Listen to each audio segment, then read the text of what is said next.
끝으로 나의 형제들아 주 안에서 기뻐하라. 너희에게 같은 말을 쓰는 것이 내게는 수고로움이 없고 너희에게는 안전하니라. 개들을 삼가고 행악하는 자들을 삼가고 몸을 상해하는 일을 삼가라. 하나님의 성령으로 봉사하며 그리스도 예수로 자랑하고 육체를 신뢰하지 아니하는 우리가 곧 할례파라. 아멘. 예, 마지막까지 강조하고 싶은 이야기라는 제목을 달아봤습니다. 예, 누군가 말을 반복하는 거, 우리 지난 시간에도 얘기했는데 한 얘기 또 하고 한 얘기 또 하면 그 얘기가 듣기에 따라서 굉장히 듣기가 싫고 또 내 의지와 상관없이 계속 뭔가 시키면 굉장히 귀찮을 수가 있어요. 예? 근데 때로는 짜증이 내거나 반발하기도 하는데 그래도 이 같은 말을 계속 반복해야 하는 경우가 있다는 거죠. 자, 특히 교육이나 뭐 학습 이런 거에 있어서 반복이라는 것은 굉장히 중요한 겁니다. 예를 들어 뭐 악기를 하나 배운다고 쳐도 오늘 그 중요한 걸 하나 배웠어요. 드럼 칠 때 오늘 리듬을 하나 배웠으면 배워서 딱 들을 때는 되겠다, 이거 좋다 이렇게 했는데 그냥 그러고 나서 또 한 일주일 있다 다시 치려고 하면 그 리듬이 몸에 배지가 않습니다. 왜 그럴까요? 난 분명히 그 듣고 이해를 했거든요. 연습 안 해서. 그렇죠. 연습이 필요한 거예요. 반복이 필요합니다. 그래서 이 반복이 효과적이기 때문에 계속해서 반복하는 거예요. 말도 그렇습니다. 예, 우리가 훈련, 수련, 교육, 학습 이건 뭐냐면 똑같은 것을 계속해서 훈련해서 몸에 받아들이는 거예요. 수련, 닦을수 그걸 계속해서 반복해서 그것이 내 몸에 있도록 하는 것. 그래서 어떤 무술이나 이런 것도 가만히 보면 결국은 반복이거든요. 계속해서 반복해서 그것이 몸에 오면 우리 뭐 이렇게 지압이나 안마 이런 거 한 번 해서 시원한 것이 아니라 계속해서 그 혈자리를 눌러주고 계속해서 반복하다 보면 막혔던 혈이 이렇게 뚫리고 하면서 건강을 찾아가는 그런 모습을 우리가 생각할 수 있습니다. 말도 마찬가지입니다. 같은 것, 같은 말을 반복해야지 그것이 우리에게 어떤 교육적인 효과나 그것이 내 마음, 내 영혼에게 내려앉아서 그것을 체득할 수 있는 그런 결과를 가질 때가 있습니다. 사도 바울은 오늘 빌립보 교회 성도들을 향해서 나의 형제들아 라고 말하면서 끝으로 너희에게 같은 말을 쓰는 것이 내게는 수고로움이 없고 너희에게는 안전하다 라고 말을 하고 있습니다. 끝으로 라는 말은 빌립보서를 쭉 쓰면서 이제 마지막으로 결론적으로 이 모든 걸 종합해서 이런 말이죠. 그래서 이 같은 말을 쓰는 것이라는 말은 그 말을 반복하고 있다는 거죠. 앞에도 했는데 끝으로 다시 이 말을 반복해서 하는 것이 내게는 전혀 수고로움이 없다. 이 말은 기꺼이 이 말을 하고 있다는 거죠. 다시 반복하는 것이 우리 왜 엄마들이 아이들한테 막 얘기해서 아이들 입장에서는 한 얘기 또 한 얘기 또 지겹다 막 이렇게 할 때 귀에 따갑게 내려앉는다 뭐 이런 얘기 할 때 있어요. 그때 같은 얘기를 또 하는 그 엄마의 입장에서는 이런 얘기를 합니다. 나도 이제 똑같은 말 하는 게 힘들다 이런 얘기 할 때가 있어요. 근데 오늘 바울은 내가 똑같은 얘기를 하는 것이 나에겐 전혀 힘들지 않다. 왜냐하면 이것이 너희에게 유익이 되고 안전하기 때문에. 그 말은 한 번 듣고서 깨닫는 것이 아니라는 거예요. 계속해서 이 말씀을 전해서 뭐 귀에 따갑게 내려앉든지 마음에 무겁게 자리 잡든지 가슴판에 새기든지 해서 너희 것으로 만드는 것이 너희 영혼을 안전하게 하는 것이기 때문에 오늘 이 말씀을 전한다 하고 있는 것입니다. 하나님의 신실한 종이었던 사도 바울이 뭐 끝으로 마지막으로 결론적으로 같은 말을 반복해서 강조하고 있는 것, 이것은 오늘 이 말씀을 듣는 우리에게도 또한 필요한 말씀인 줄로 믿습니다. 그래서 우리가 그만큼 그 말씀을 중요하게 새겨들어야 한다는 것인데 오늘 저와 여러분이 이렇게 저와 여러분의 안전을 위해 주신 말씀, 오늘 설교 초입에 아침에 아마 뉴스들 다 보셨을 거예요. 예, 그 압구정, 이태원에 압사죠. 예, 참 표현하기가 뭐한데, 150명 가량이 지금 현재 유명을 달리했고, 또 많은 사람이 중상을 입었기 때문에 더 사망자가 나올 수 있다. 예, 정말 안전을 강조하고 강조해도 부족함이 없을 텐데, 그 많은 그 안전에 대한 수칙과 이런 것들을 들었음에도 불구하고 왜 그런 사고가 일어날까? 오늘 다시 한번 생각을 해보아야 할 것 같습니다. 여러분, 하나님 안에서 안전하고 믿음으로 승리하는, 신앙생활에 승리하는 저와 여러분 되시기를 주의 이름으로 축원합니다. 우리 1절 말씀 다시 한번 읽어보겠습니다. 시작. 끝으로 나의 형제들아 주 안에서 기뻐하라. 너에게 같은 말을 쓰는 것이 내게는 수고로움이 없고 너에게는 안전하니라. 예, 자 거기 나오죠. 끝으로. 아까도 얘기했지만 마지막으로 결론적으로. 네, 여러분 성경을 한번 다시 찾아보시면 성경 다시 한번 보세요. 오늘 3장 1절부터 3절을 읽었는데 4장으로 한번 넘어가 보세요. 4장. 4장에도 시작하면서 무슨 말이 나오는지 4장에도 보면 또 끝으로 라는 말이 나오고 있어요. 빌립보서 4장에도 보면 그 말씀을 쭉 읽다 보면 끝으로 하는 말이 또 반복돼서 나오고 있습니다. 지금 바울은 이 빌립보 교인들에게 굉장히 강조하고 싶은 말이 하나 있는 거예요. 자, 빌립보서라는 말을 우리가 들으면 생각나는 단어가 하나 있어야 합니다. 빌립보서라는 단어를, 이 성경을 생각하면 여러분들이 가져야 되는 말씀의 기쁨이 뭐냐면 빌립보서는 서신서, 편지입니다. 근데 별명이 하나 있습니다. 무슨 별명이 있냐면 기쁨의 서신. 기쁨의 서신.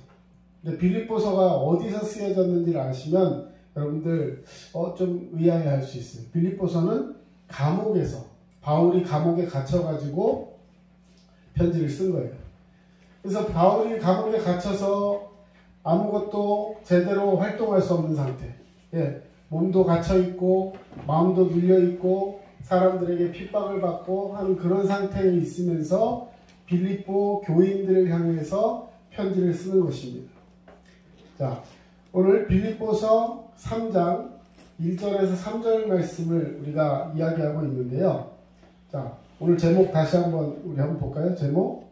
자, 한번 제목 다시 한번 읽어주세요. 시작. 마지막까지 강조하고 싶은 이야기.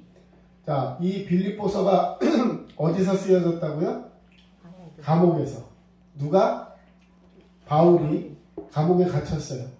바울이 감옥에 갇힌 이유는 이런 범죄를 저질러서 감옥에 갇힌 것이 아니라 복음을 전하다가, 예수님을 전하다가 예수님을 전하는 것을 반대하는 사람들에 의해서 감옥에 갇힌 거예요. 자, 감옥이 오늘날처럼 이렇게 시설도 좋고 인권이 있어가지고 하는 것이 아니라 그 당시의 감옥은요, 어떻게 있냐면 로마의 감옥에 가면 사람을 이렇게 기본적으로 수갑을 채웁니다. 근데 수갑을 이렇게 두 손 묶어서 채우는 것이 아니라 이쪽 손 하나 이쪽 손 하나 쇠사슬에 묶어서 이렇게 채워놔요. 벽에다가 이렇게 딱 묶어놔요. 그리고 또 중죄인일 경우에는 발에도 착고라는 걸 채웁니다. 그러니까 결국에는 아주 억압을 시킬 때는 이 대자로 착 벌려가지고 사람을 쫙 이렇게 찢어놓듯이 그렇게 할 수도 있고, 아니면 벽에다가 쇠사슬을 하나에서 두 손 묶어가지고 거기서만 왔다 갔다 할 수 있게 그렇게도 하고 발을 묶어놓기도 합니다. 자, 그런데 감옥에 빛이 하나도 들어오지 않아요. 시커먼 감옥에 사람을 넣어놓고 제대로 빛도 맞지 못하고 그러면 어떻게 되냐면 이런 데 묶였던 자리가 다 헐어버려요. 염증이 생깁니다. 그럼 어떻게 되겠어요? 치료를 받지 못하면 계속해서 고름이 나오고 하다가 나중에는 그 염증 때문에, 또 이게 스테인레스에 노간 쓸고 그런 거 아니겠죠? 그 당시에 쇠로 된, 그게 사람이 염증이 생기면 어떻게 돼요? 파상풍도 생기고 하는 굉장히 위험한 그런 환경 속에 있으면서 제대로 먹지도 못하고 고문도 당하고 이런 어떤 인권이라는 건 전혀 찾아볼 수 없는 것. 감옥에 들어가면 많은 사람이 그냥 들어가 있는 상태에서 죽게 되는 거예요. 자, 그런 위험 속에 있으면서 오늘 빌립보 교회 교인들에게 편지를 보낸 거예요. 자기도 힘든 상황인데 이 바울이 오늘 결론적으로 먼저 말씀을 드리면 이 교회, 빌립보 교회 교인들에게 편지를 썼는데 막 편지를 썼어요. 그 편지의 내용에 가장 핵심적인 걸 오늘 두 가지 얘기합니다. 근데 그거를 다시 또 강조해서 마지막으로 얘기하고 있는 거예요. 끝으로 하면서 금방 읽었던 말씀 우리 1절에 끝으로 나의 형제들아 하면서 감옥에 갇힌 바울이 빌립보 교회 성도들한테 편지를 보내면서 앞에 무슨 얘기를 쭉 썼는데 그리고 나서 이제 마지막 부분에 끝으로 편지 마지막 부분이라는 얘기죠. 이만 줄인다 하면서 마지막에 하고 있는 얘기인 거예요. 그러면 그게 뭐예요? 제일 강조하고 싶은 얘기인 거예요. 끝으로 우리 1절 다시 한번 읽어봅시다. 시작. 끝으로 나의 형제들아 주 안에서 기뻐하라. 너희에게 같은 말을 쓰는 것이 내게는 수고로움이 없고 너희에게는 안전함이라. 아멘. 마지막으로 나의 형제 빌립보 교인들이죠. 빌립보 교회 교인들아 주님 안에서 기뻐하라. 자, 이게 당부의 말인 거죠. 주님 안에서 기뻐하라. 너희에게 내가 이 말을 계속해서 반복하고 라고 하는 것은 앞에도 기뻐하라는 말을 계속했다는 거예요. 금방 아까 보셨지만 4장으로 넘어가도 거기도 기뻐하라. 주 안에서 기뻐하라. 이런 말을 계속 강조하고 있어요. 그래서 빌립보서는 주제가 뭐라고 금방 말씀드렸어요? 기쁨. 기뻐하라 라는 것이 주제예요. 자, 이렇게 너희에게 계속해서 강조하는 것이 100번 얘기해도 나한테는 수고로움이 없다. 이 말은 기꺼이 계속해서 반복하겠다 이런 얘기죠.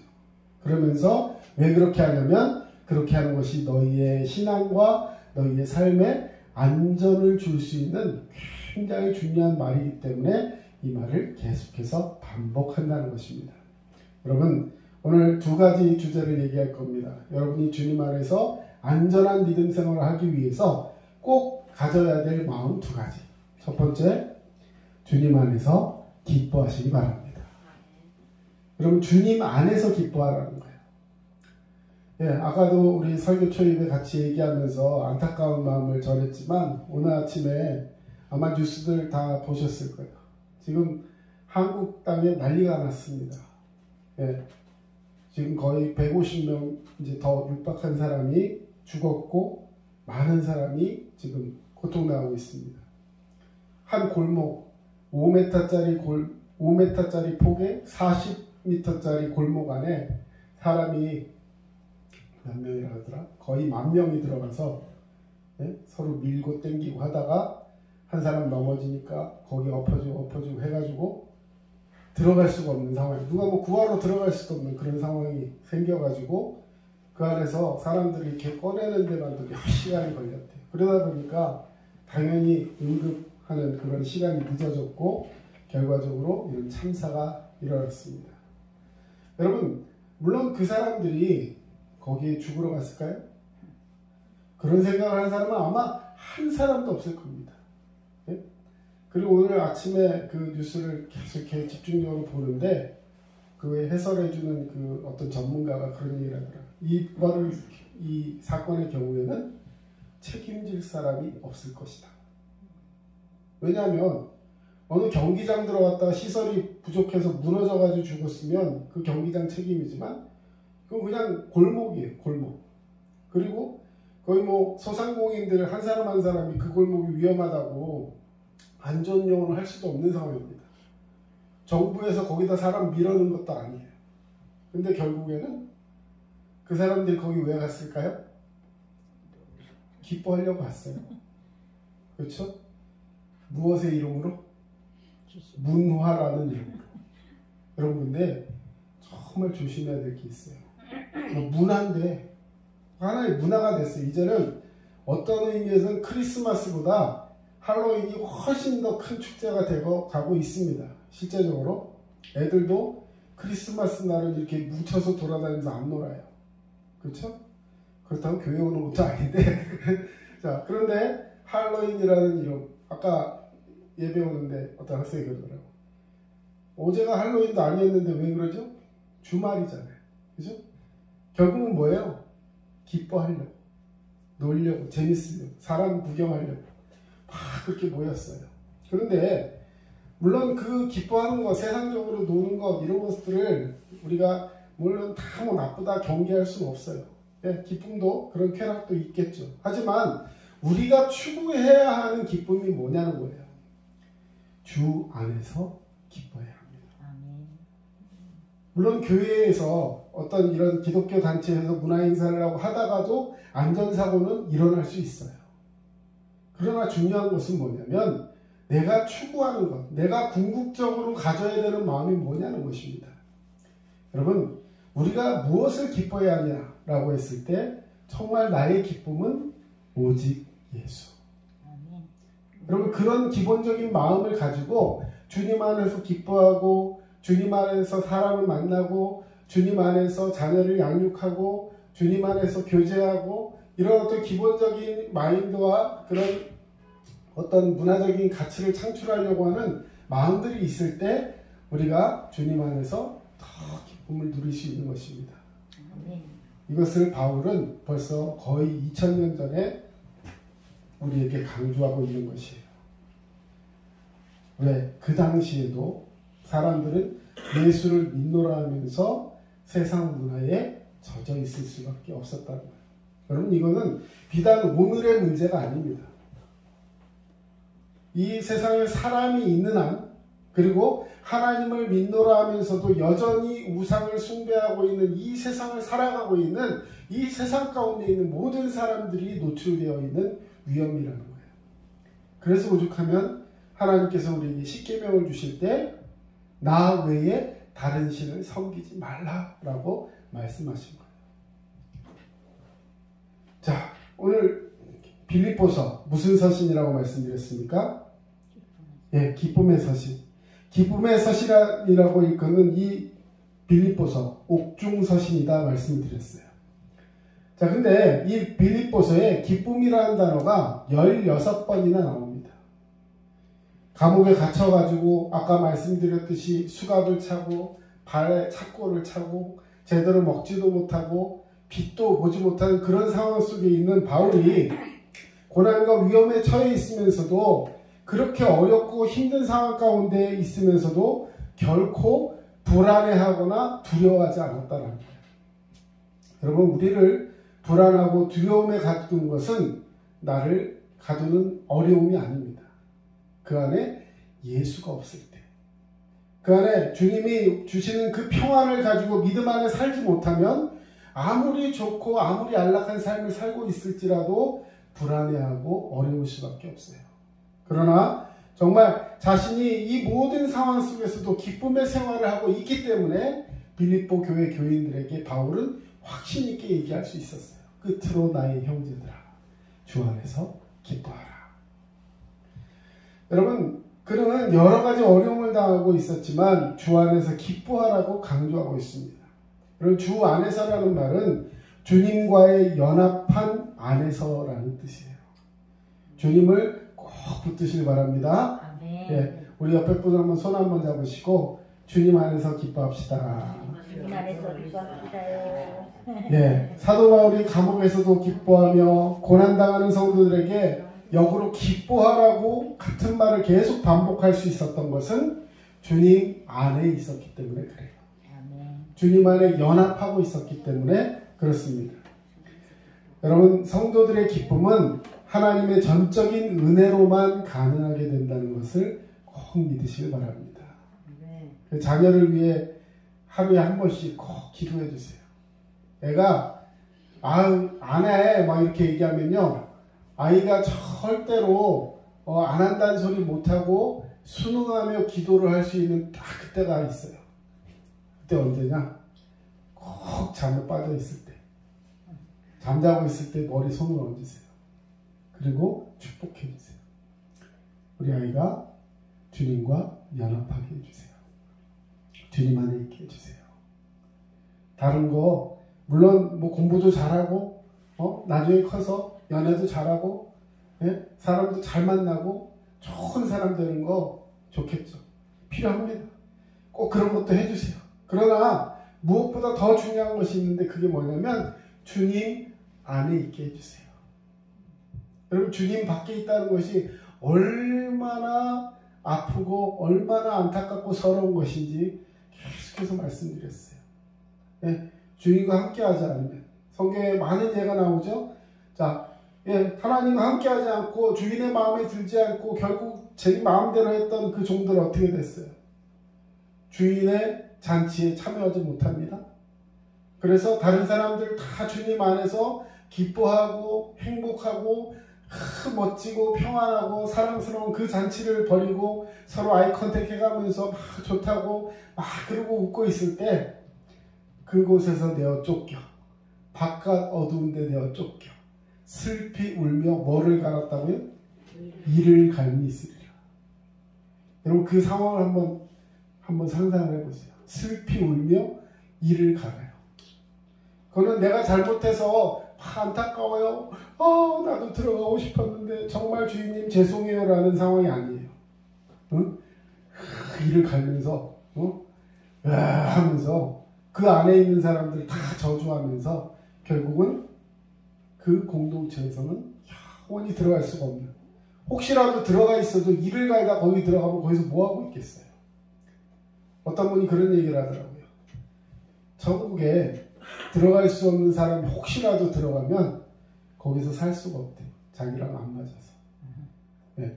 여러분 천국은 어떤 장소의 의미가 아니에요. 뭐 이렇게 막 똥이 있고 불이 있고 하는 건 지옥이고 음식이 있고 꽃이 있고 하는 건 천국이 이게 아닙니다. 천국은 어디냐면 하나님과 함께하는 곳이에요. 하나님과 함께하고 예수님과 함께하고 성령님이 나와 함께하는 그곳이 사랑스럽고 기쁘고 평안한 사람에게 천국이지, 그곳이 너무 어색하고 이가 갈리고 절대 체질이 안 맞는 사람은 천국에 들여다 놔도 소용이 없는 겁니다. 들어갈 수도 없지만 우리는 천국을 사모하고 주님 안에서 기뻐하며 주님을 사모할 수 있는 그런 자가 되어야 할 줄로 믿습니다. 아멘. 그런 사람에게는 모든 은혜를 능히 넘치게 하시는 하나님이 함께 하실 줄로 믿습니다. 아멘. 우리가 믿고 의지하는 하나님은 모든 은혜를 능히 넘치게 하시는 하나님이십니다. 저는 이 말을 참 좋아해요. 은혜를 주신다.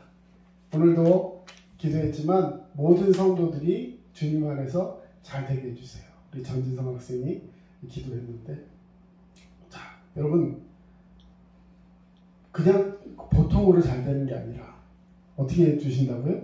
은혜를 주시는데 능히 넘치게 하신대요. 모든 은혜를 능히 넘치게 하신다. 예.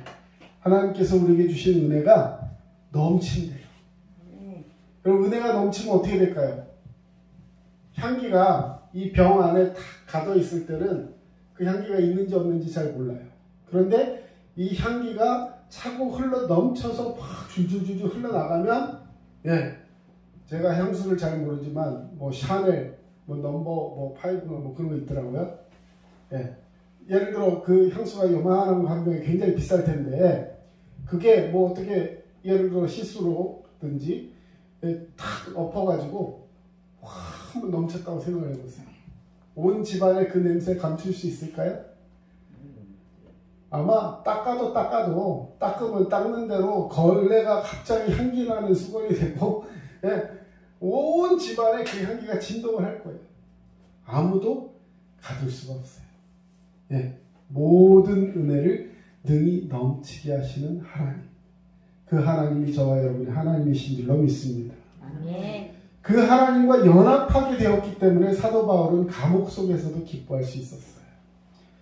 그렇습니다. 모든 은혜를 능히 넘치게 하시는 주님 안에 있는 사람은 그 은혜로 말미암아 항상 기뻐할 수 있고 항상 또 기뻐해야 하는 것입니다. 자, 우리 항상 기뻐하라 같이 있습니다. 시작. 항상 기뻐하라, 쉬지 말고 기도하라, 범사에 감사하라. 이것이 그리스도 예수 안에서 너희를 향하신 하나님의 뜻이니라. 아멘. 여러분, 하나님의 백성은 하나님의 말씀에 순종하는 자입니다.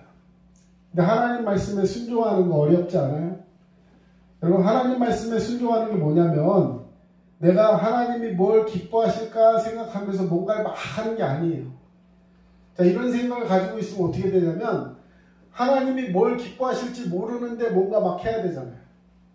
예를 들어 엄마가 밖에 나갔다 들어오는데 엄마가 이걸 해주면 좋아할 거야 라고 생각하면서 막 이것저것 하는 거예요. 그러면 그 모습을 보면서 돌아온 엄마가 그걸 보고 야 네가 날 기쁘게 하려고 뭐 이것저것 했구나 하면서 흐뭇해할 수도 있지만 이렇게 말할 수도 있어요. 야 내가 그런 걸 원할 것 같아? 그럴 수도 있잖아요. 그렇죠? 예를 들어 엄마가 원하지도 않는데 빨래 해놓는다고 하면서 실크를 다 그냥 세탁기에 넣어서 다 돌려버렸어. 옷이 다 요만해졌어. 그럼 안 되잖아요. 그렇죠? 그래도 뭐 인성이 좋은 어머니한테 잘했다 하면서 이렇게 할 수도 있겠지만 여러분 하나님을 위해서 우리가 뭔가 하는 게 아니라 하나님의 뜻이 무엇인지를 알고 하나님 뜻대로 순종하는 거예요. 이것이 순종이에요. 그럼 결국 뭐예요? 하나님이 가장 기뻐하시는 것은 하나님의 뜻이 무엇인지를 알려고 애쓰고 노력하고 하나님 뜻에 귀를 기울이고 있는 성도를 가장 기뻐하신다는 거예요. 뭔가 막 해야 되는 것이 아니라 마르다처럼 뭔가 10가지 반찬 막 만드느라 분주하다가 자기를 따라하지 않는 그 동생을 보면서 정죄하고 예수님 아무것도 안 하고 예수님 그 발바닥 밑에 앉아가지고 하고 있는 저 마리아를 좀 혼내서 부엌으로 빨리 나오라 그래서 나랑 같이 이거 만들고 나도 예수님 앞에 나와서 말씀 듣고 싶거든요. 근데 왜 그를 안 뭐라 그러고 나 혼자 일하게 내두십니까? 이 성경에 써있는 얘기예요. 그럴 수 있어요. 생각해 보세요. 집에 예수님이 귀한 손님으로 오셨는데 반찬을 막 좋은 거 해주고 싶잖아요. 그래서 반찬을 뭐 나물도 무치고 참나물 뭐 고사리 뭐 쫙 무치고 도라지도 까고 막 이래가지고 막 맛있게 반찬을 하고 있는데 막 하다 보니까 일이 너무 분주한데 동생이 없어졌어. 동생을 보니까 저쪽 예수님 앞에 발 아래 턱 껴고 앉아가지고 예수님 말하는 거 듣고 있어요. 너무 기쁜 마음으로 예수님만 바라보고 있어요. 그 모습을 본 언니가 왜 그런 얘기 있죠. 아무것도 안 하는 게 미운 게 아니라 그걸 그냥 놔두는 예수님이 미운 거예요. 예수님한테 가서 얘기하면 예수님 아니 쟤를 좀 뭐라 그래가지고 야 너도 가서 빨리 좀 도와가지고 빨리 끝내 하든지 왜 걔를 그냥 놔두십니까? 라고 물어본 거예요. 그때 예수님 뭐라고 하셨는지 아세요? 하나를 하든지 2개를 하든지 그게 족하다. 무슨 말이냐면 반찬 1개를 하든지 2개를 하든지 그게 중요한 게 아니라 그냥 너무 많이 하려고 애쓰지 마. 내가 너희 집에 뭐 요리 경연대회 보러 왔냐? 그냥 너희랑 같이 얘기하고 싶고 너희랑 만나고 싶고 같이 기도하고 너희에게 이 사랑을 전하기 위해서 온 거야. 근데 왜 그렇게 분주해 갖고 하면서 결국 앞에 나와서 그 말씀을 너무 사모하고 있는 그 동생까지 정죄하는 마음을 갖느냐. 결국 뭐예요? 예수님 너무 사랑해서 열심히 일했는데 그 사랑이 자기를 잡아먹은 거예요. 그 열심이 자기를 잡아먹어 버렸어요. 그러니까 어떻게 돼요? 다른 사람을 보면서 나랑 같지 않은 사람을 비판하고 결과적으로는 그 공동체 안에 싸움이, 트러블이 그리고 분노가 생기게 되잖아요. 예수님은 그 여인, 발 앞에 있던 여인 동생 마리아를 칭찬했어요. 이 여인이 복되다. 이 여인이 잘하고 있다. 일하고 있는데 일 안 하고 뺀질거리는 걸 칭찬하는 것이 아니라 자기가 좋은 것, 예수 그리스도를 택한 그 모습에 그 믿음에 박수를 보낸 거예요. 사랑하는 성도 여러분, 하나님의 뜻을 아는데 최선을 다하는 자 되시기를 주의 이름으로 축원합니다. 금방 이 말씀에 하나님의 뜻이 뭐예요? 항상 기뻐하라. 쉬지 말고 기도하라. 범사에 감사하라. 이것이 3가지. 항상 기뻐하고 쉬지 말고 기도하고 범사. 항상 쉬지 말고 범사 다 같은 말입니다. 그죠? 항상 하라는 거죠. 쉬지 말고 쉼도 없이 계속 하라는 거죠. 범사는 모든 일이라는 뜻이에요. 결국 모든 일에 있어서 기뻐하고 기도하고 감사하라는 거예요. 왜? 이것이 그리스도 예수 안에서 너희를 향하신 하나님의 뭐라고요? 뜻이다. 하나님의 뜻을 아는 자가 최고로 하나님 기뻐하신 자라 그랬어요. 결과적으로는 우리가 기뻐하는 마음으로 항상 주 안에 있는 것을 주님이 기뻐하신다는 겁니다. 우리 말씀 하나만 더 보겠습니다. 빌립보서 4장 1절 주 안에서 기뻐하라. 그 다음에 4장은 4절 주 안에서 항상 기뻐하라. 내가 다시 말하노니 기뻐하라. 아까 빌립보서에 기뻐하라 몇 번 들어간다 그랬어요? 16번. 4장 1절에만 4장에만 기뻐하라가 되게 많이 나옵니다. 여러분 주님이 우리에게 원하시는 것이 무엇인가? 오늘 첫 번째 주제 기뻐하라. 누구 안에서? 주 안에서. 여러분 이 사실을 우리가 기억하고 있지 않으면 삶 속에 불안이 사라질 줄로 믿습니다. 아멘. 평안이 회복될 줄로 믿습니다. 아멘.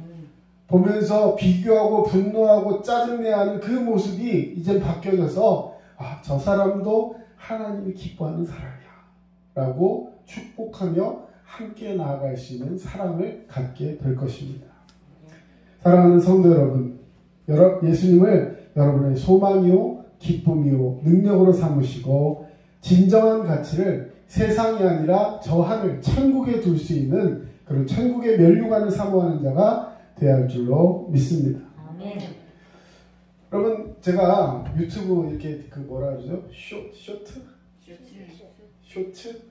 하여튼 예, 그거 굉장히 보는 거 좋아하는데요. 예, 그 알고리즘에 의해서 자기가 좋아하는 게 나온다는 걸 제가 최근에 알았어요.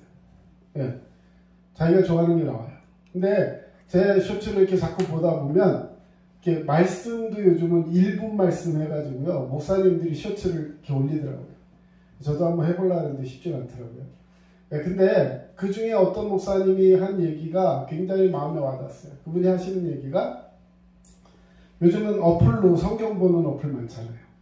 근데 그 어플들을 통 털어가지고 어떤 사람이 조사를 했는데 그 어플에 어떤 기능이 있냐면 이 밑줄을 치는 기능이 있어요. 내가 좋아하는 성경을 밑줄 쳐서 다음에 밑줄 친 것만 쭉 검색을 하면 내가 밑줄 쳐놓은 그 구절들이 쭉 나오는 그런 그 뭐라고 하죠? 그 어플들이 다 그렇게 돼 있습니다. 성경 어플들이. 근데 그 어플 중에서 가장 많이 줄쳐진 성경 구절이 어떤 구절일까요? 그래서 그 목사님이 그 1분 동안 그 말을 하는데 저는 속으로 요한복음 3장 16절 이렇게 했어요. 근데 아니더라고요. 어딜 것 같습니까? 창세기 1장 1절? 네, 굉장히 중요한 말씀이지만 그것도 별로 줄이 안 쳐 있어요. 뭘까? 빌립보서입니다. 빌립보서 4장 6절에서 7절 말씀. 자, 우리 같이 한번 읽어보겠습니다. 시작. 아무것도 염려하지 말고 다만 모든 일에 기도와 간구로 너희 구할 것을 감사함으로 하나님께 아뢰라. 그리하면 모든 지각에 뛰어난 하나님의 평강이 그리스도 예수 안에서 너희 마음과 생각을 지키시리라. 아멘. 이 말씀에 줄을 가장 많이 쳤대요. 자, 다시 한번 보겠습니다. 여러분, 자, 우리가 해야 될 것은 뭐냐면 첫 번째, 기도, 간구, 구할 것, 감사함을 가지고 하나님께 아뢰라. 다시 말해 하나님과 소통하라는 거예요. 그럼 기도는 하나님 앞에 뭐 원하는 것만 얘기하는 것이 기도다 이게 아니에요. 우리 이렇게 생각하면 편해요. 자, 아이가 아주 어릴 때는 엄마에게 뭘 얘기하냐면 자기가 얻고 싶은 것만 얘기합니다.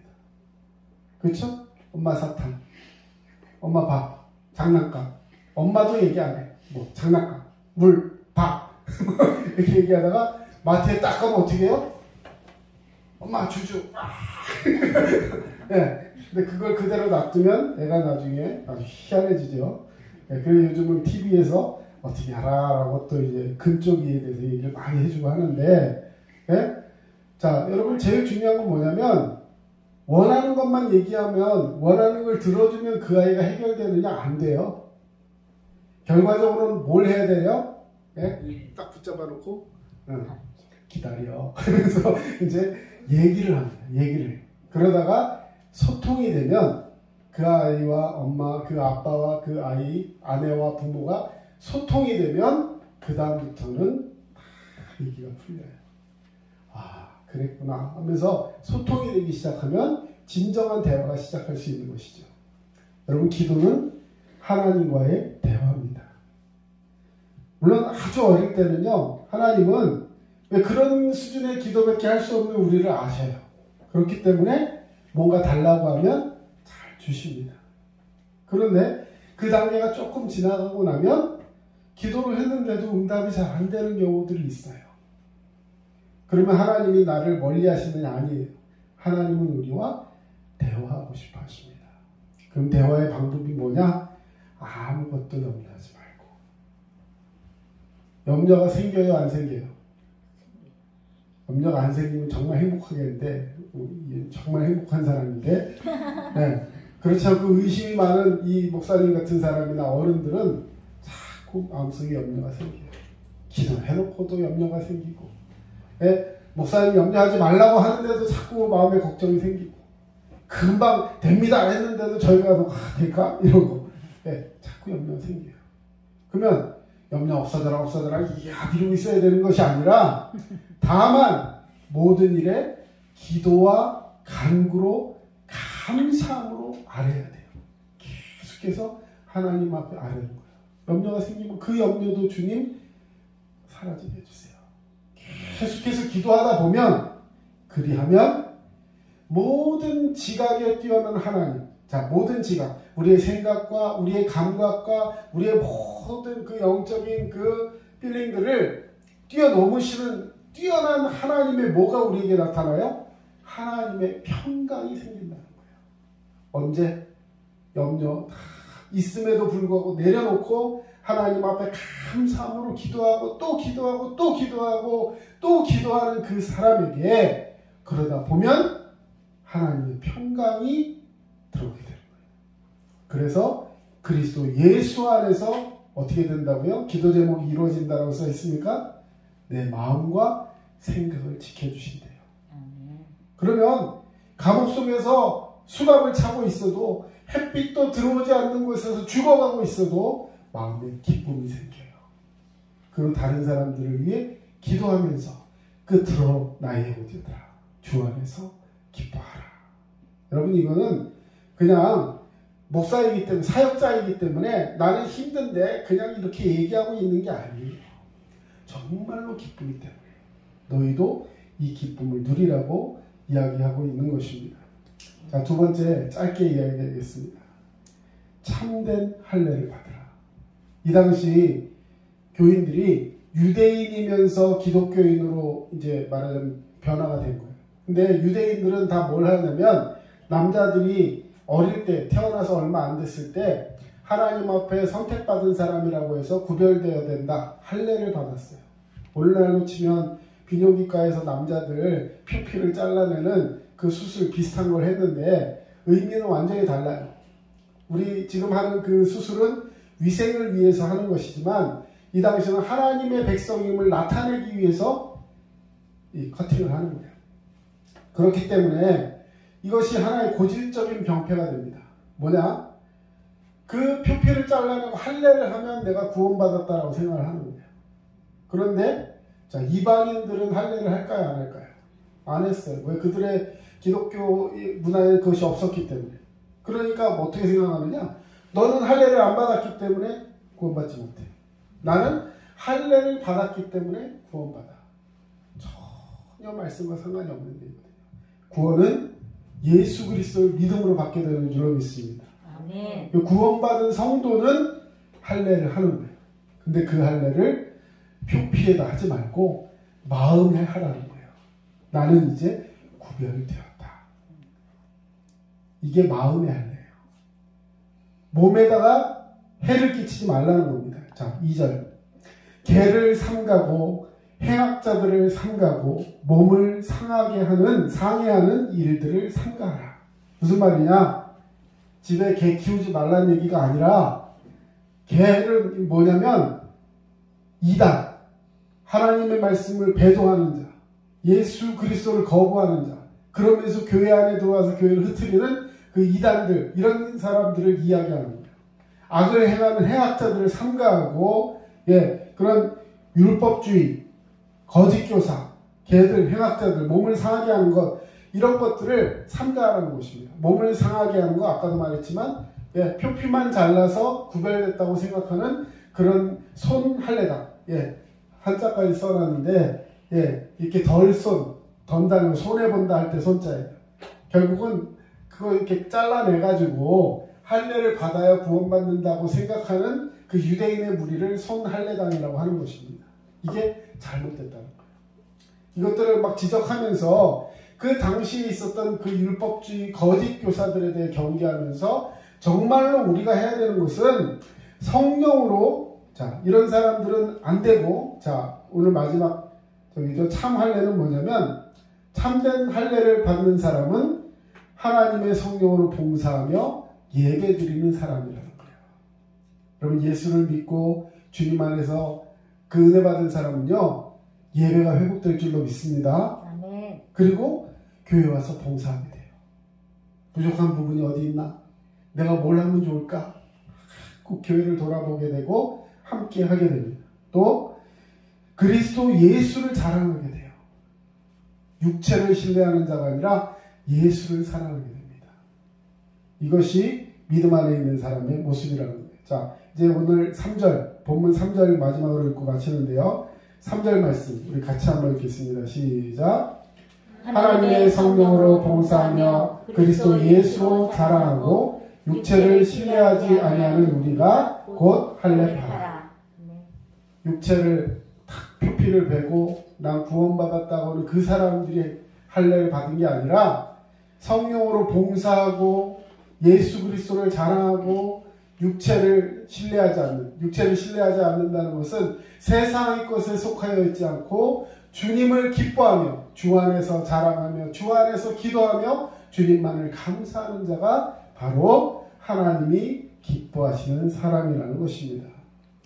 할례나 무할례가 아무것도 아니고 오직 새로 지으심을 받은 것만이 중요하니라. 오늘 뭐라고 했어요? 같은 말을 반복할 때는 더욱 귀담아야 합니다. 하나님 말씀 오늘 끝으로 나의 형제들아 주 안에서 기뻐하라. 오늘 마지막으로 광고 비슷하게 얘기하고 마치겠습니다. 우리 11월 이제 다음 주부터 11월인데 다음 주 첫 주, 그 다음 주 둘째 주를 저희 교회는 추수감사 주일로 드리려고 해요. 하나님 앞에 우리가 매일 감사하지만 주님 앞에 1년 동안 우리를 지켜주신 거 감사합니다. 이런 마음 담아서 함께 예배할 것입니다. 그리고 그날은 점심을 같이 먹을 겁니다. 근데 교회에서는 아직 먹는 게 허락이 안 돼 있어요. 그래서 저희 가정으로 여러분을 초대할 겁니다. 그래서 바베큐도 하고 맛있는 것도 먹고 개도 구경도 하고 하여튼 그럴 테니까 약속 꼭 다른 약속 잡지 마시고 둘째 주 11월 13일 맞나요? 12? 13? 하여튼 그때 우리 하도록 하겠습니다. 잘 준비하시고 기도로 함께 했으면 좋겠습니다. 자, 우리 마지막 1절 말씀 읽고 마치겠습니다. 끝으로 나의 형제들아 주 안에서 기뻐하라. 너에게 같은 말을 쓰는 것이 내게는 수고로움이 없고 너희에게는 안전하니라. 아멘. 오늘 주님 말씀 꼭 기억하시고 주님 안에 승리하는 저와 여러분 되시기를 축원합니다. 기도하겠습니다. 사랑의 주님 감사합니다. 오늘도 주님의 은혜와 사랑으로 우리를 붙들어 주시며 주님 앞에 끼어 기도하는 우리 되게 하여 주신 줄로 믿습니다. 끝으로 나의 형제들아 오늘 계속해서 반복해서 바울이 마지막으로 강조하고 또 강조했던 그 말 주님 안에 기뻐하기를 원합니다. 우리의 인생이 주님으로 인해 기뻐하며 주님과 연합하며 기뻐하며 주님 안에 끼어 기도하는 우리 모두가 되게 하여 주시옵소서. 지금은 우리 주 예수 그리스도의 은혜와 하나님 아버지의 크신 사랑하심과 성령님의 도우심과 위로교통 충만하심이 주님 안에 기뻐하며 주님 앞에 끼어서 마음의 할례를 받고 성령 안에 충만하여 예배가 회복되고 교회 안의 봉사를 사모하는 주의 백성 되기를 사모하는 모든 주의 백성들 머리 위에 이제로부터 영원토록 함께 하시기만을 간절히 축원하옵나이다. 아멘. 아버지 감사합니다. 주님의 말씀 붙들고 아버지의 살아가는 주를 도와주시옵소서. 아버지 어린아이부터 노년에까지 하나님 말씀을 붙들고 믿음의 삶을 되게 하여 주시옵소서. 지금까지 남양주 다산신도시 두드림 침례교회 전철호 목사였습니다. 여러분 늘 믿음으로 승리하시기 바랍니다. 감사합니다.